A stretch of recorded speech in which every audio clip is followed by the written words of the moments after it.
Man, I haven't been in front of the camera in a long time. But anyway, sometimes there's developers out there that make really good games. And they kind of have a consistent formula for each game. I mean, we see Ubisoft, whatever, I don't care, do the same thing with, what's that game series called? Assassin's Creed, that's the one. I was going to say Watch Dogs, but that was completely wrong. But it only has, 3 entries now? 2? Oh, don't care. Because I'm not into that one. But then there's Call of Duty, which, that's by Treyarch and Infinity Ward. I was going to say Activision, but that's not entirely incorrect. I mean, Call of Duty is essentially the same thing every year. But then there's times where a developer makes a game and it just makes you wonder, why'd they do it that way?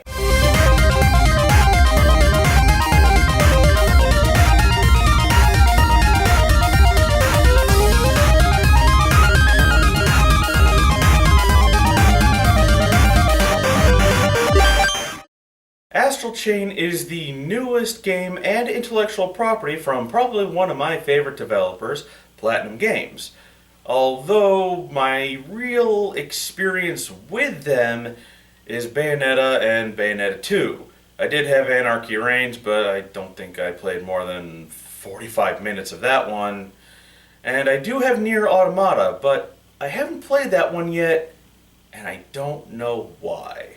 Platinum Games' MO is to make new and original games. They are the company that seems to take some of the biggest risks in the game industry. Well, probably biggest risks in the sense of AAA developers in a world where most AAA developers are just fine with recycling what they did the previous year and adding in loot boxes or other gambling mechanics. Astral Chain was quickly pitched to Nintendo after Microsoft canceled Scalebound, which Platinum Games was developing. I am probably going to butcher this name, so I apologize in advance. Atsushi Inaba said that while both games had dual character gameplay, they were not anything alike. I don't know if I believe that, as Astral Chain was pitched as the game set in a fantasy world, but Nintendo told them to change it to a cyberpunk setting, so it's questionable about how much of Scalebound is in Astral Chain.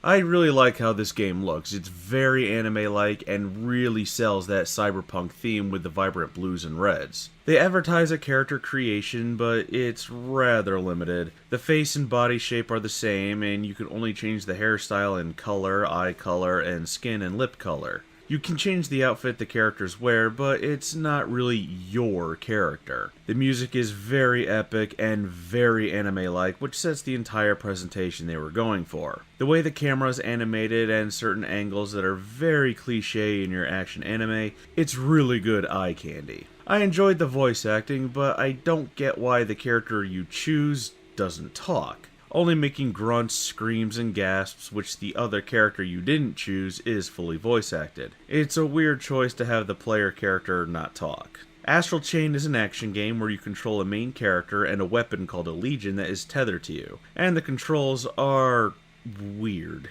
First, there's no jump, which really threw me off for this game, and dodge was moved to B instead of A. Y is used to switch between legions, and X uses an item, and holding X will bring up an item wheel to select which ones you want to use.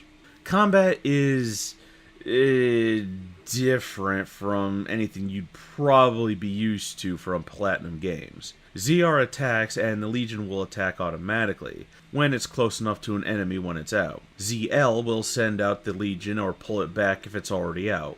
R will dismiss it. Holding ZL will let you use the right analog stick to move the Legion around. You can wrap the enemy in a chain and temporarily holding it in place, but it feels like it was not that well thought out. If an enemy is too close to a wall or object, you'll have a harder time doing it. If the camera perspective isn't at the right angle, you can miss. And because you have to use the right analog stick to move your Legion, you can't really see if you're doing it right because you can't use the camera. The entire act of jumping is weird.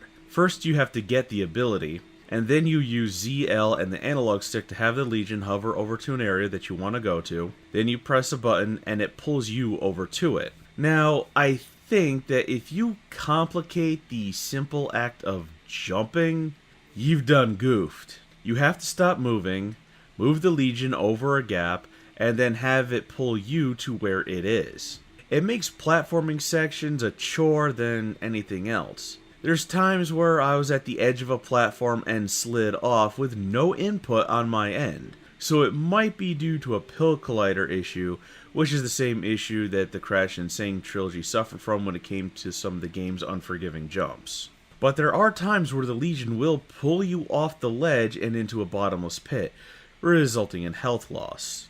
I've found myself fumbling with the controls a lot. Because playing so many games like this over the years, I'm used to the rightmost face button, A, B, or circle, depending on system, being used for dodge, and the bottom face button, B, A, or X, being the one for jump. Once I got into the flow of things for this game, it's okay, but there's still times where I had muscle memory issues and would screw up.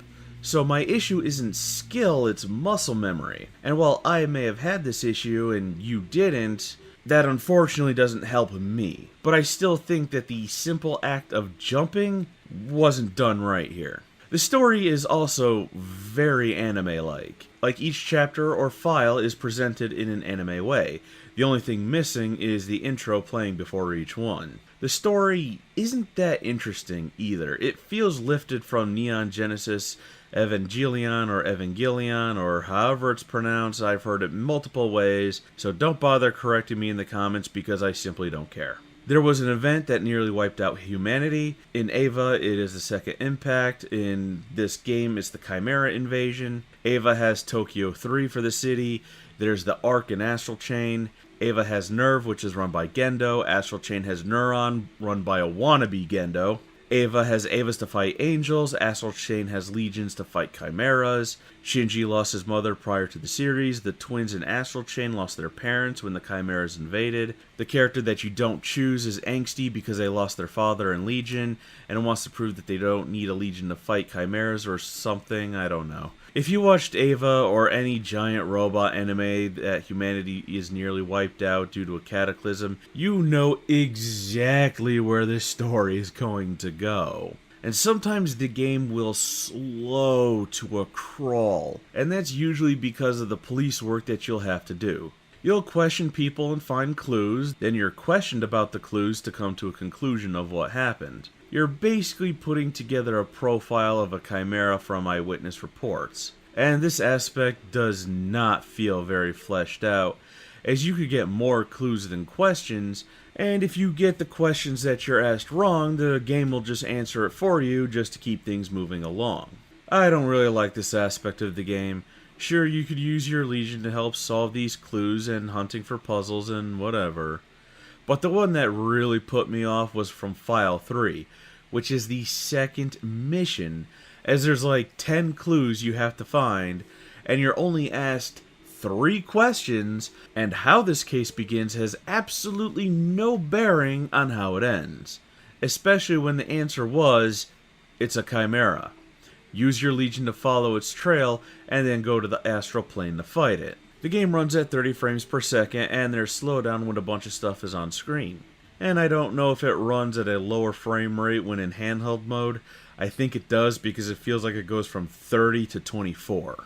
And this game also has one of the worst cameras I've ever experienced in a game. There are some places that are way too cramped for fighting, and the camera gets trapped against walls, making it hard to see where enemies are, and then they'll just wail on you. When you fight the Arms Legion to capture it, I didn't record this because I was playing in handheld mode to test that part out. The arena is small and covered with sticky goo, making it so you have to avoid the sticky spots and wrestle the camera as you fight this huge thing in a small area. And while some of the design choices may sound like it makes the game difficult, it really isn't. It throws healing items at you, power-ups, and money, so you should always be stocked up enough, and performing certain actions will refill your health. It's not a bad game, but it feels like a hodgepodge of ideas. It's a gumbo that's missing the thickener, something that makes all the ingredients come together in a cohesive aspect. It's obvious that this game was made by Platinum's B team, probably because the A team is working on Bayonetta 3, as there's a lot of design choices here that make very little sense when compared to their shining jewel of the Bayonetta series. I question who this game is for, and the only conclusion I could come up with is those people who wear the Naruto headbands wherever they go in public. For them, easily 10 out of 10, but for the general public, it falters quite a bit. It's not a bad game at all. However, I would love to see a sequel to this that has more refined gameplay that I would expect from Platinum Games.